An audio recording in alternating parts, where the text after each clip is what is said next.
की शुरुआत होती है स्टिलमैन से, जो कि फिजिक्स का स्टूडेंट है। वो पढ़ाई में ऑलमोस्ट जीनियस है, उसे फिजिक्स में बहुत ज्यादा इंटरेस्ट है और उतना ही होशियार वो फिजिक्स में होता भी है। उसकी एक गर्लफ्रेंड भी है जिसका नाम डेबी है। डेबी को पढ़ाई में बहुत ज्यादा इंटरेस्ट नहीं होता।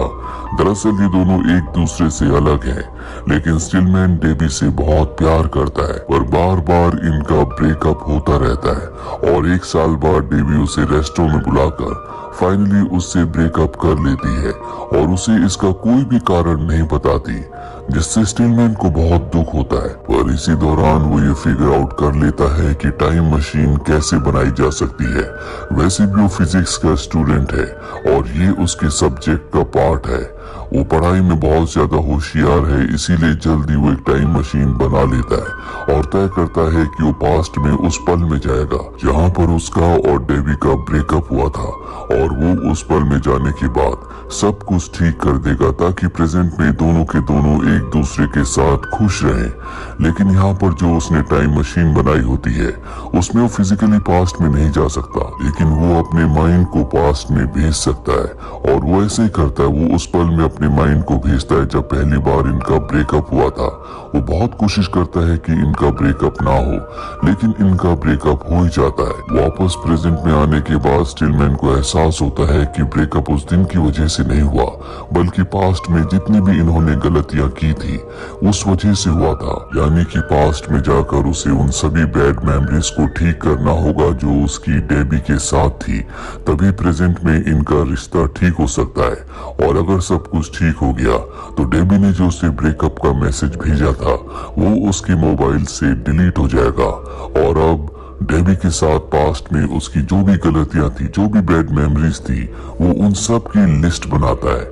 यहाँ पर उसका दोस्त इवान भी आ जाता है, जिसे वो अपने टाइम मशीन के बारे में बताता है कि कैसे हम अपने दिमाग को, अपनी कॉन्शियसनेस को पास्ट में भेजकर पास्ट की गलतियों को ठीक कर सकते हैं। इवान ये सुनकर बहुत ज्यादा इम्प्रेस हो जाता है और वो भी उसके साथ पास्ट में जाने के लिए तैयार हो जाता है। और अब ये सबसे पहले उस पल में जाते हैं जहाँ पर पहली बार स्टिलमैन और डेबी के बीच में एक मिसअंडरस्टैंडिंग क्रिएट हुई थी। दरअसल ये एक मूवी डेट थी और इस मूवी डेट में स्टिलमैन और डेबी के कुछ कॉमन फ्रेंड्स भी थे। और यहाँ पर स्टिलमैन ने सबको अपनी सबसे फेवरेट मूवी, जो कि एक साइंस फिक्शन है, वो दिखाई थी। ये मूवी स्टिलमैन को बहुत ज्यादा पसंद थी और इनके एक दोस्त को ये मूवी पसंद नहीं आती और वो इस मूवी का मजाक उड़ाता है, जिससे स्टिलमैन को गुस्सा आता है। स्टिलमैन अपने गुस्से को कंट्रोल नहीं कर पाता और उसे डांटना शुरू कर देता है, जो कि डेबी को बिल्कुल अच्छा नहीं लगा था। और अभी दोनों के दोनों एक बार फिर से इस पल में आ चुके हैं और सब कुछ वैसे बार बार आता है, तो वो अपने गुस्से को कंट्रोल कर लेता है और वो अपने उस दोस्त के साथ इस मूवी का मजाक उड़ाता है, जिससे डेबी को अच्छा लगता है और वो बड़े प्यार से मुस्कुराते हुए स्टिलमैन को देखती है। यानी कि स्टिलमैन ने डेबी के दिमाग से इस बैड मेमोरी को हटा दिया है। ये वापस प्रेजेंट में आते हैं और अब ये और भी बैड मेमोरीज को हटाना चाहते हैं, इसीलिए पास्ट में ये उस पल में जाते हैं जहाँ पर डेबी को एक सिंगिंग की जॉब मिली थी, लेकिन स्टिलमैन ने उसे जॉब करने से मना कर दिया था क्योंकि वो पढ़ाई में ज्यादा फोकस्ड है और वो चाहता है कि उसकी गर्लफ्रेंड डेबी भी ऐसा ही करे। पर डेबी को पढ़ाई में उतना इंटरेस्ट नहीं होता, उसे अदर एक्टिविटीज में ज्यादा इंटरेस्ट होता है। और अब पास्ट के उस पल में जाने के बाद इस बार वो ऐसी गलती नहीं करता। जब उसे पता चलता है कि उसे सिंगिंग की जॉब मिली है तो वो उसे बहुत अप्रिशिएट करता है और कहता है कि तुम्हें उस जॉब को करना चाहिए, जिससे डेबी को बहुत अच्छा लगता है और डेबी के दिल में जो प्यार होता है वो और ज्यादा बढ़ जाता है। अब एक दिन डेबी को, इवान को, स्टिलमैन को एक पार्टी में जाना होता है। ये उस लोकेशन पर पहुंच जाते हैं जहां पर पार्टी है। इवान एलिवेटर से ऊपर चला जाता है, पर डेबी और स्टिलमैन तय करते हैं कि वो स्टेयर से ऊपर यानी कि रूफ पर जाएंगे। और जब भी वहां पर पहुंचते हैं तो देखते हैं कि वहां पर कोई पार्टी नहीं होती, कोई भी वहां पर नहीं होता। दरअसल एक गलत जगह पहुंच गए होते हैं और दरवाजा भी अपने आप ही लॉक हो जाता है, जिस वजह से डेबी बहुत ज्यादा पैनिक कर जाती है, घबरा जाती है। और स्टिलमैन उसे बहुत प्यार से हैंडल करता है, जो कि उसने पिछली बार पिछली यादों में नहीं किया था, और दरवाजे को भी खोल देता है, जिससे डेबी उससे बहुत ज्यादा इम्प्रेस हो जाती है। दरअसल अब वो हर उस पल में जा रहा होता है जहाँ पर उसने गलती की थी, जहाँ पर उसने डेबी से अच्छे से बात नहीं की थी, और वो उन सभी पलों पलों को एक एक करके ठीक करता है। लेकिन इनका जो सबसे बड़ा ब्रेकअप हुआ था वो एक पार्टी के दौरान हुआ था। वहीं इवान भी पास्ट में एक लड़की से मिला था जिसे वो इम्प्रेस करना चाहता था, पर जब वो ट्रैक पर उससे बात कर रहा होता है तो वो उससे अच्छे से बात नहीं कर पाता।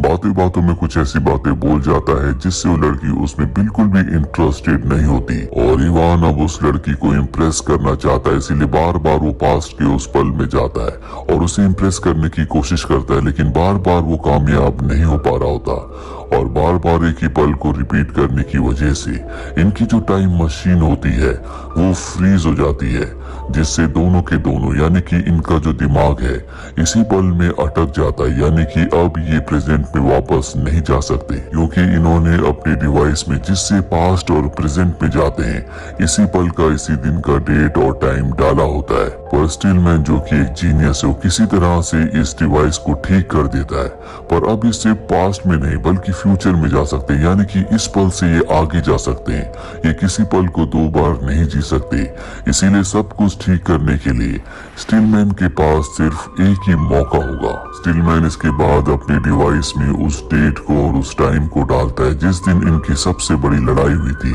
जब डेबी के साथ वो एक कल्ट पार्टी में गया था जो कि उसके कॉलेज स्टूडेंट्स के साथ थी और यहाँ पर डेबी भी उस पार्टी में हिस्सा लेना चाहती थी, लेकिन स्टीलमैन उसे मना कर देता है जिससे बहुत ज्यादा अपसेट हो गई थी।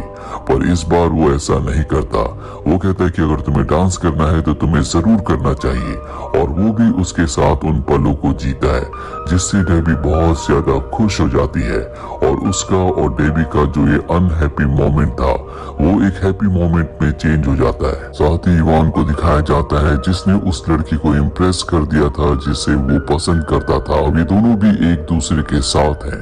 अगली सुबह जब स्टीलमैन उठता है अपने मोबाइल को चेक करता है जिसमें वो मैसेज नहीं होता जो डेबी ने उसे किया था, जो कि ब्रेकअप का मैसेज था।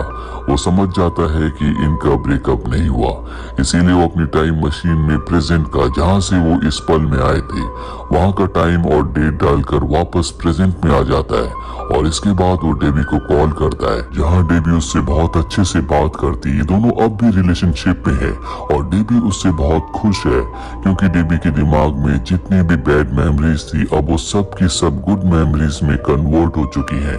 डेबी उसे अपने घर पर बुलाती है जहां ये दोनों एक दूसरे के बहुत क्लोज आ जाते हैं और अब क्योंकि स्टीलमैन का बर्थडे होता है इसीलिए डेबी रात को डिनर पर जाने का प्लान करती है, पर डेबी वहां पर 1 घंटा लेट पहुंचती है, इसीलिए जो इनकी टेबल थी वो किसी और को दे दी गई होती है और इससे स्टीलमैन को बहुत गुस्सा आता है, पूरी तरह से अपसेट हो जाता है। जिसके बाद ये एक वॉफल प्लेस पर जाते हैं जहाँ पर स्टीलमैन को फील होता है कि उसे गुस्सा नहीं करना चाहिए था और इस बात को डेबी से कन्फ्रंट करता है, जो सुनकर डेबी को अच्छा लगता है। और अब स्टीलमैन एक बार फिर से टाइम मशीन बनाने का तय करता है। दरअसल पास्ट में इनका ब्रेकअप हुआ ही नहीं, जिसके बाद उसने टाइम मशीन बनाई थी, तो प्रेजेंट में भी इनके पास टाइम मशीन नहीं होती, लेकिन वो कैसे बन सकती है उसे अच्छी तरह से पता है, इसीलिए तय करता है कि एक बार फिर से वो टाइम मशीन बनाएगा। अब इनके रिलेशनशिप को 2 साल हो चुके हैं, इन दोनों ने शादी कर ली है, इनकी जिंदगी में सब कुछ ठीक चल रहा होता है, इनकी कभी आपस में लड़ाई झगड़े नहीं होते, लेकिन डेबी की जिंदगी पूरी तरह से बदल चुकी है। पहले जिस तरह से वो जिंदगी को जिया करती थी, एंजॉय किया करती थी, अब वो उस तरह से जिंदगी को नहीं देखती। साथ ही म्यूजिक में भी अब उसे कोई इंटरेस्ट नहीं रहा और ये सब स्टीलमैन के बार बार टाइम ट्रेवल करने की वजह से हुआ है, जिसका असर डेबी के दिमाग पर बहुत गहरा पड़ा है क्योंकि उसने टाइम ट्रेवल मशीन को दोबारा बना लिया था। इसीलिए कभी भी इनके बीच में कोई भी मिसअंडरस्टैंडिंग होती, कोई भी झगड़ा होता, स्टीलमैन दोबारा पास्ट में जाकर सब कुछ ठीक कर देता। डेबी को इस बात से भी बहुत प्रॉब्लम होती है कि इनकी जिंदगी में सब कुछ परफेक्ट है, कभी लड़ाई झगड़ा नहीं करते, कभी इनके बीच में आर्गुमेंट्स नहीं होते, हर बात पर ये दोनों के दोनों सहमत है। दरअसल उसे नहीं पता कि स्टीलमैन पास्ट में जाकर सब कुछ बदल देता है, पर डेबी की लाइफ पूरी तरह से बोरिंग हो चुकी है। इसीलिए वो स्टीलमैन से कहती है कि हमें फैमिली प्लानिंग करनी चाहिए, हमारे घर में जब बच्चा आएगा तो हमारी जिंदगी में खुशियां आएंगी, हम अपनी जिंदगी को एक नई शुरुआत दे पाएंगे। पर यहाँ पर स्टीलमैन को एहसास होता है कि उसने बार बार टाइम ट्रेवल करके गलती की क्योंकि उसने डेबी को पूरी तरह से बदल दिया है और अब वो इस गलती को सुधारना चाहता है। वो हमेशा के लिए टाइम मशीन को पूरी तरह से खत्म करना चाहता है, पर तभी वहां पर उसका दोस्त इवान आ जाता है। वो बताता है कि वो बार बार इस टाइम मशीन को यूज करता है, उसे इसे डिस्ट्रॉय नहीं करना चाहिए, पर वो उसकी बात नहीं मानना चाहते। इन दोनों के बीच में आर्गुमेंट होना शुरू हो जाते हैं और इनकी बातों को डेबी सुन लेती है, जिससे उसे टाइम मशीन के बारे में सब कुछ पता चल जाता है। डेबी ये सब कुछ जानने के बाद बहुत ज्यादा अपसेट हो जाती है, पर अब स्टीलमैन तय करता है कि वो पास्ट में जाकर सब कुछ खत्म कर देगा। वो डेबी की जिंदगी का हिस्सा बनेगा ही नहीं, जिससे डेबी कभी नहीं बदलेगी। वो हमेशा पहले जैसी रहेगी, जो जिंदगी को एंजॉय करती है। और वो उस दिन में आ जाता है जहां पर पहली बार वो डेबी से मिला था। इवान भी उसके साथ आ जाता है और उसे ऐसा करने से मना करता है, क्योंकि इवान की जिंदगी में सब कुछ अच्छा चल रहा है। पर अब यहाँ पर स्टीलमैन उसे बताता है कि हम वापस प्रेजेंट में नहीं जा सकते, क्योंकि मैं उस डिवाइस को नहीं लाया जिस पर टाइम सेट करके हम वापस प्रेजेंट में जा सकते हैं। यानी कि ये दोनों यहाँ पर फंस चुके हैं। इसके बाद स्टीलमैन उस जगह जाता है जहाँ पर डेबी उसकी बुक लौटाने के लिए आई थी, और यहाँ से इनका रिलेशनशिप शुरू हुआ था। डेबी जब उसकी बुक लौटाती है तो स्टीलमैन उससे बात नहीं करता और वहां से जाने लगता है, और ऐसा वो इसलिए करता है ताकि वो डेबी के साथ रिलेशनशिप में ना आए। वही प्रेजेंट टाइम में हमें डेबी को दिखाया जाता है, जिसे एहसास होता है कि स्टीलमैन ने जो कुछ किया उसे पाने के लिए किया, क्योंकि वो उससे बहुत प्यार करता है। इसीलिए वो भी टाइम मशीन के अंदर जंप करके इसी वक्त में आ जाती है जहाँ पर वो देखती है कि स्टीलमैन जा रहा है। लेकिन अब ये जो पास्ट की डेबी है, इसके अंदर फ्यूचर की डेबी की कॉन्शियसनेस है, और जब वो स्टीलमैन को जाते हुए देखती है तो वो उसे आवाज देती है और कहती है कि तुम मुझसे बात क्यों नहीं कर रहे। स्टीलमैन समझ जाता है कि ये फ्यूचर की डेबी है, जो कि उसकी वाइफ है, और इन दोनों के बीच में आर्गुमेंट्स होना शुरू हो जाते हैं, और कुछ देर बाद इनका झगड़ा खत्म हो जाता है। और यहाँ पर स्टीलमैन कहता है कि हमारे बीच में चाहे कितना ही झगड़ा क्यों ना हो, हम कभी ब्रेकअप नहीं करेंगे, हम दोनों हमेशा साथ रहेंगे, और ना ही मैं कभी टाइम मशीन बनाऊंगा, ना ही मैं किसी पल में वापस जाकर कभी किसी पल को ठीक करूंगा, क्योंकि जिंदगी अनसर्टेन होनी चाहिए।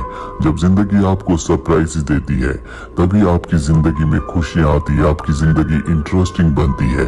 दरअसल उसे एहसास हो चुका है कि जिंदगी के भविष्य के या पास्ट के बारे में हमें पहले से पता हो तो ऐसी जिंदगी बोरिंग होती है, जो इनके साथ हुआ था। साथ ही यहाँ पर डेबी भी अब पहले से बहुत ज्यादा मैच्योर है, और वो स्टीलमैन से कन्फेस करती है कि वो भी उससे बहुत प्यार करती है, और अब इन्हें यहाँ से अपनी आगे की जिंदगी को जीना होगा जिस तरह से इनका नेचर है। लेकिन इस कहानी में एक विरोधाभास है। अगर प्रेजेंट से इनका माइंड अपनी पास्ट बॉडी में आया तो इनकी प्रेजेंट बॉडी का क्या होगा? अगर आपके पास इसका आंसर है तो कमेंट बॉक्स में जरूर लिखें। उम्मीद करते हैं कि ये कहानी, ये फिल्म आपको पसंद